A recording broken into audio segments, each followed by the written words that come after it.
Sahih al-Bukhari, one of the greatest, if not the greatest, literary works ever produced in the Islamic world.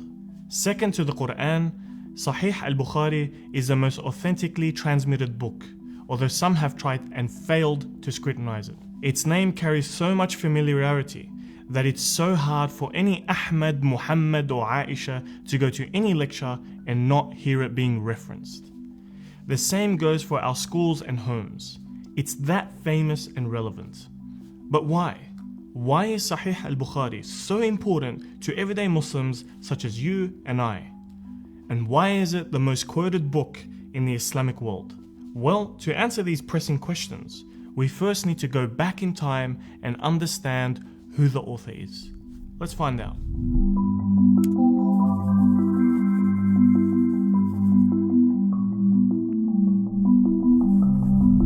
Imam al-Bukhari, or Muhammad ibn Ismail al-Bukhari, was born in 194 AH in Bukhara, Khorasan, which is modern-day Uzbekistan. His father was a well-educated, respected man among his peers and family. He wasn't a scholar of hadith, but he did dabble in hadith here and there when he learned under the hands of Imam Malik and others alike. Unfortunately for the Imam, his father had passed away soon after his birth. Fortunately, his family was middle class and his father left a sizable inheritance for the Imam and his family to live from. As a child, the Imam was distinguished from his peers and had accomplished what most didn't. He had seen as a young lad a dream of him standing in front of the Prophet Muhammad ﷺ, swatting flies, protecting the Prophet.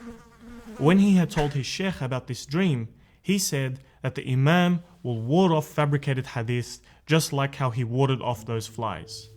That's why at the age of 12 he had memorized 7,000 hadiths along with all their chain of narrations, and by the age of 14 he had soaked up all the hadiths he could in Bukhara. He had used up all the scholarship and knowledge in his local province. So when he had the opportunity to go to Mecca with his mother and brother, he couldn't say no.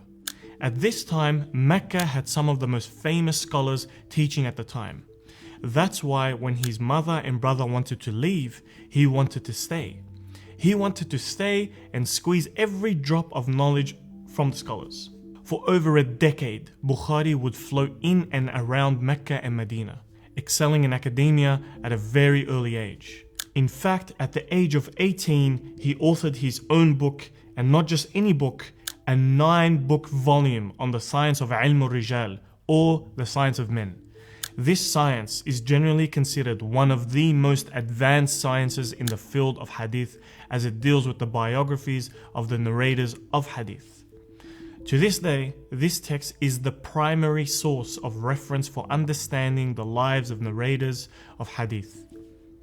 One thing to know about Imam Bukhari that most people didn't know is that he wasn't just a specialist in hadith, he was also a master of theology and fiqh.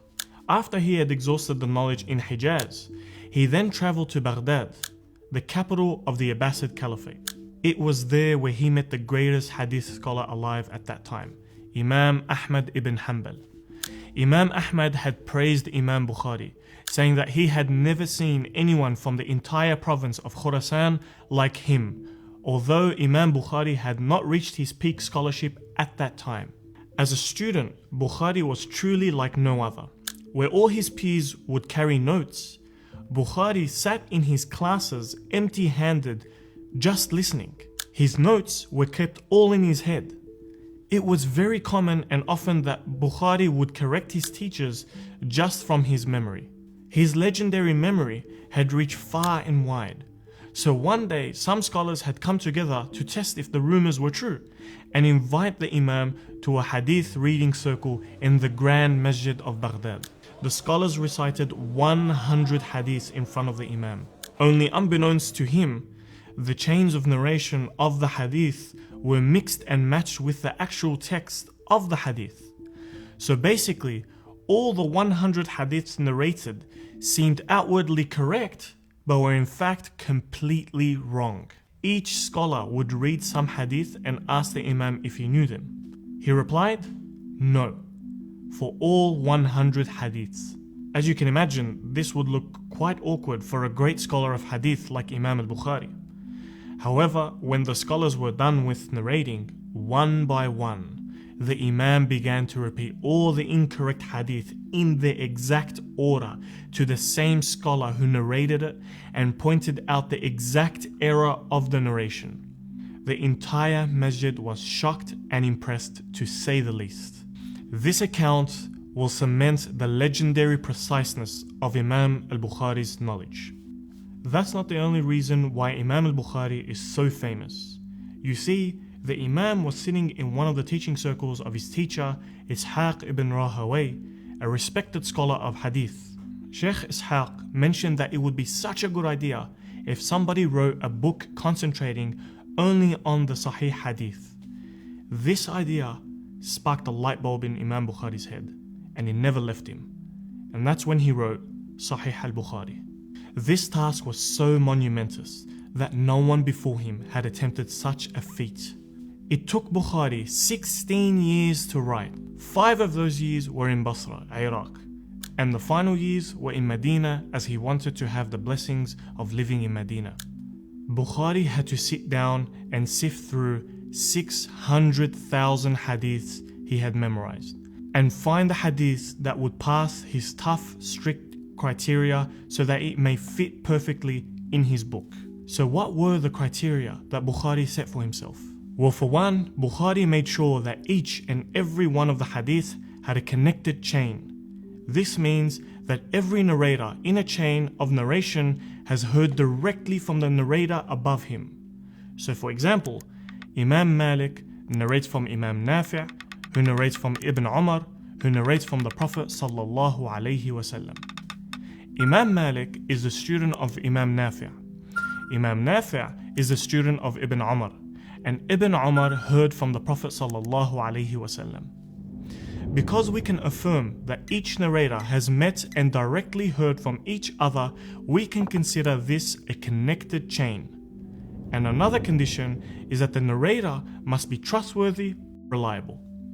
Meaning, he or she has to be a Muslim, mature, of sound mind, and obedient to Allah.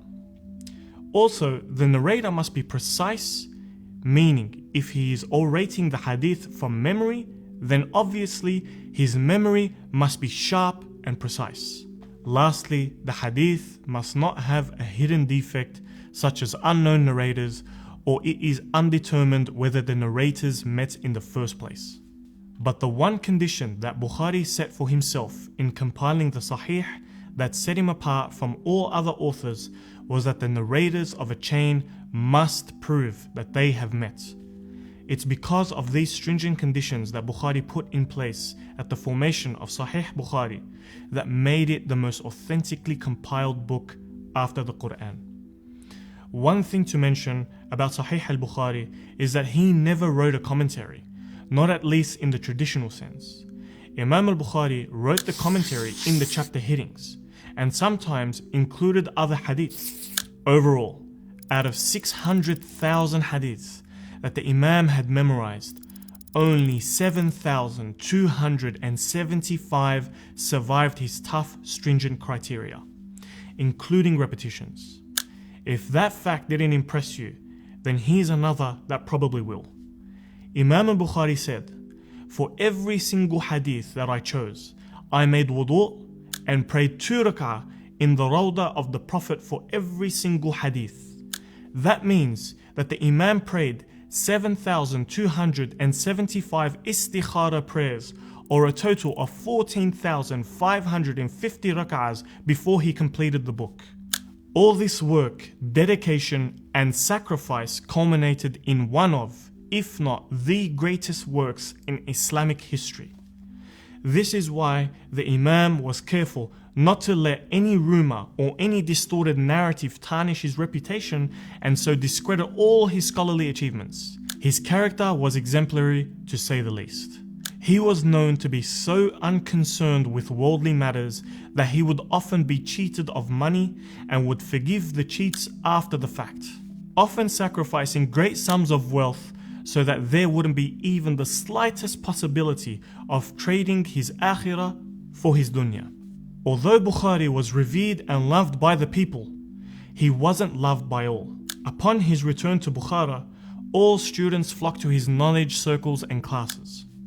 This left one scholar, Muhammad ibn Yahya al-Thuhali, rather jealous as all his students had left him, including his most prized student, Imam Muslim.